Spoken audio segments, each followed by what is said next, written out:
One of the hallmarks of this year's conference has been the IACP's willingness to tackle some of the thornier issues facing law enforcement, never more so than today, when the plenary session dealt with the very difficult subject of officer suicide and mental health.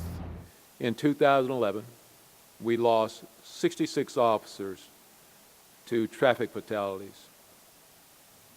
We lost 72 to felonious assaults. But guess what? We lost over 140 to suicides. So first of all, thanks ever so much indeed for taking the time to talk to us. Appreciate that. Okay. So what are you here for today? Well, we're here to discuss police officer suicide, which is the leading killer of police officers, but it's a dark blue secret we just choose not to talk about openly. And our goal is to create awareness and realize and recognize that we are human beings.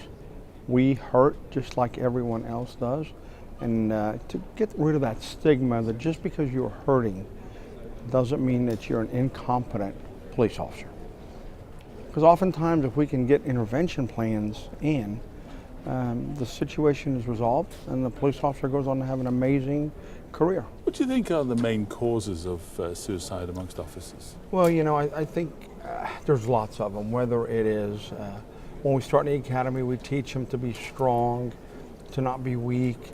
I think one of them is denial, that we're hurting. And we're going to have some great examples today from some research professors that have spent a long time researching this. We talk about officer safety and about promoting a culture of safety. We don't talk about officer suicide. It's one thing, and as you say, very important to recognize the seriousness of the issue, but what can be done about it? Actually, probably the first thing is acknowledging that there's a problem. And that's a hard thing for people to do. Second is to build some internal support. And third is to create some mechanisms that ensure people use those support systems once they're in place. And do you think this is an issue that the law enforcement community does recognize now? I think they recognize it more than they did 5 or 10 years ago, but I think we have a long way to go.